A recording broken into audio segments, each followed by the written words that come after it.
Hello बच्चों, चलिए प्रश्न को पढ़ते। इसमें लिखा किसी जनित्र से श्रेणी क्रम में जुड़े एलसीआर परिपथ की अनुनादी आवृत्ति कम करने के लिए बच्चों इसमें सही विकल्प का चयन करना। पहला विकल्प कह रहा है कि जनित्र की आवृत्ति कम करनी चाहिए। फिर बच्चों बी विकल्प कहा जा रहा है कि परिपथ में लगे संधारित्र के पार्श्व क्रम में एक अन्य संधारित्र जोड़ना चाहिए। फिर बच्चों सी विकल्प कहा जा रहा है कि प्रेरक के लौह क्रोध को हटा देना चाहिए बच्चों। फिर डी विकल्प कहा जा रहा है कि संधारित्र के परावैद्युत को हटा देना चाहिए। तो चलिए बच्चों इस प्रश्न की मूल अवधारणा को हम देख लेते हैं बच्चों। तो बच्चों इस प्रश्न की मूल अवधारणा में हम देख लेते हैं कि बच्चों एलसीआर परिपथ में श्रेणी क्रम में बच्चों कोई हमारा एलसीआर परिपथ है, प्रत्यावर्ती धारा परिपथ। तो बच्चों इसमें जो है अनुनादी आवृत्ति बराबर क्या होता है बच्चों, देख लेते हैं अनुनादी आवृत्ति का मान क्या होता है। तो बच्चों अनुनादी आवृत्ति को हम यहाँ पर एफ आर से प्रदर्शित कर लेते हैं। इसका मान होता है बच्चों 1/2 पाई वर्गमूल एल गुणे सी। जहां बच्चों एल क्या है बच्चों, एल हमारा जो है ये कुंडली का प्रेरकत्व है बच्चों। और इसका मान होता है बच्चों म्यू और एन का वर्ग ए और भागे बच्चों एल। जहां पे बच्चों म्यू क्या है, ये चुंबकशीलता है बच्चों कुंडली में, कुंडली के बीच में बच्चों जो चुंबकशीलता है बच्चों वो। और एन क्या है, कुंडली में कितने बच्चों, कितने फेरे हैं, या फिर ये कह ले बच्चों कितने वहां पर टर्न्स हैं। और फिर बच्चों ए क्या है, ये कुंडली का क्रॉस जो अनुप्रस्थ काट है बच्चों उसका क्षेत्रफल है। और एल क्या है बच्चों, इस कुंडली की लंबाई है। तो यहाँ पे बच्चों हमें ये दिख रहा है कि किसी कुंडली में जो प्रेरकत्व होता है वो चुंबकशीलता पर निर्भर करता है बच्चों। उसके बाद बच्चों यहाँ पर सी क्या है, ये हमारे संधारित्र की धारिता है। तो बच्चों समांतर प्लेट संधारित्र की धारिता सी बराबर होता है के एप्सिलॉन नॉट ए भागे डी।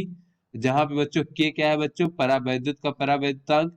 एप्सिलॉन नॉट क्या है बच्चों, निर्वात की वैद्युतशीलता। और ए क्या है बच्चों हमारा, उसका प्लेट का क्षेत्रफल बच्चों। और डी क्या है बच्चों, दोनों प्लेटों के बीच की दूरी।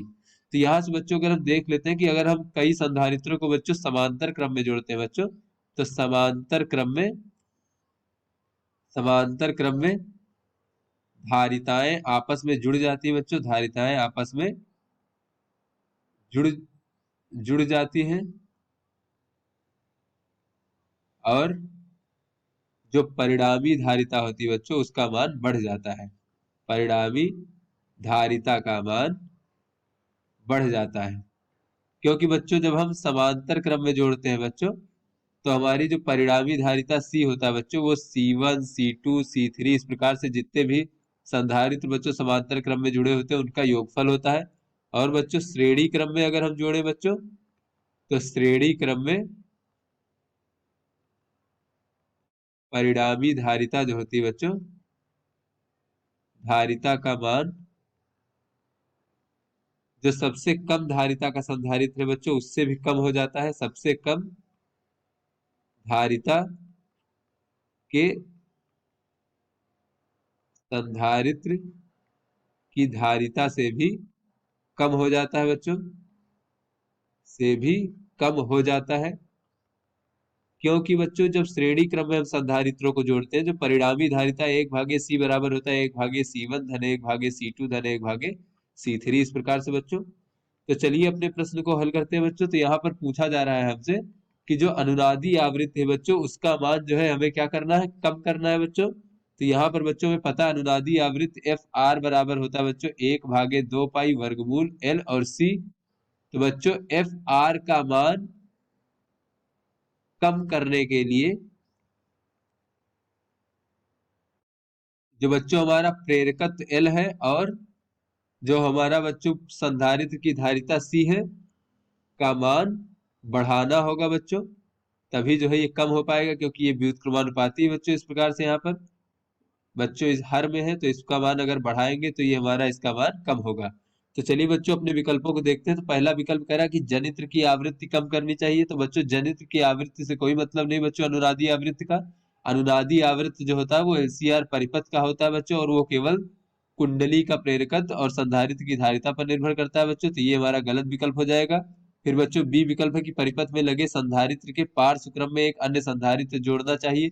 तो बच्चों परिपथ में जो हमारा संधारित्र लगा है बच्चों इस प्रकार से, उसके अगर हम पार्श्व क्रम में बच्चों यानी समांतर क्रम में इस प्रकार से एक अन्य संधारित्र बच्चों जोड़ देंगे यहाँ पर, तो बच्चों परिणामी जो समांतर क्रम में हमने देखा बच्चों की परिणामी धारिता का मान जो है बच्चों यहाँ पर समांतर क्रम में धारिताएं आपस में जुड़ जाती है और परिणामी धारिता का मान बढ़ जाता है। तो बच्चों यहाँ से अगर धारिता का मान बच्चों सी का मान बच्चों बढ़ेगा, तो बच्चों हमारा ये जो अनुनादी आवृत्ति है इसका मान कम होगा बच्चों। तो ये हमारा बी विकल्प जो है ये सही विकल्प है। फिर बच्चों सी विकल्प है कि प्रेरक के लौह क्रोड को हटा दिया जाता है। तो बच्चों जब प्रेरक के लौह क्रोड को हटा दिया जाएगा तो वहां पर बच्चों जो चुंबकशीलता होगा बच्चों इसका मान कम हो जाएगा। तो यहाँ से बच्चों देख लेते हैं कि लौह क्रोड को हटाने पर, क्रोड को हटाने पर बच्चों म्यू का मान जो है कम हो जाएगा, जिससे बच्चों एल का मान जो है प्रेरकत्व, प्रेरकत्व एल का मान भी कम हो जाएगा। तो बच्चों जब एल का मान कम हो जाएगा तो हमारी अनुनादी आवृत्ति का मान बढ़ जाएगा, किंतु बच्चों हमें घटाना है, इसलिए बच्चों ये विकल्प भी हमारा गलत होगा। फिर बच्चों संधारित्र के परावैद्युत को हटा देना चाहिए। तो बच्चों यहाँ पर देख लेते हैं संधारित्र की जो धारिता होती है वो परावैद्युत के परावैद्युतांक के अनुक्रमानुपाती होती है बच्चों। तो अगर हम परावैद्युत को हटा देंगे तो बच्चों हमारी संधारित्र की धारिता इतनी ही रह जाएगी, यानी कम हो जाएगी बच्चों। तो संधारित्र की धारिता कम होने पर बच्चों ये हमारा अनुनादी आवृत्ति का मान बढ़ जाएगा। तो बच्चों हमें घटाना है अनुनादी आवृत्ति, तो ये भी बच्चों हमारा गलत विकल्प है। अतः बच्चों ये हमारा केवल बी विकल्प सही है। तो आशा करते हैं आपको समझ में आ गया होगा। धन्यवाद।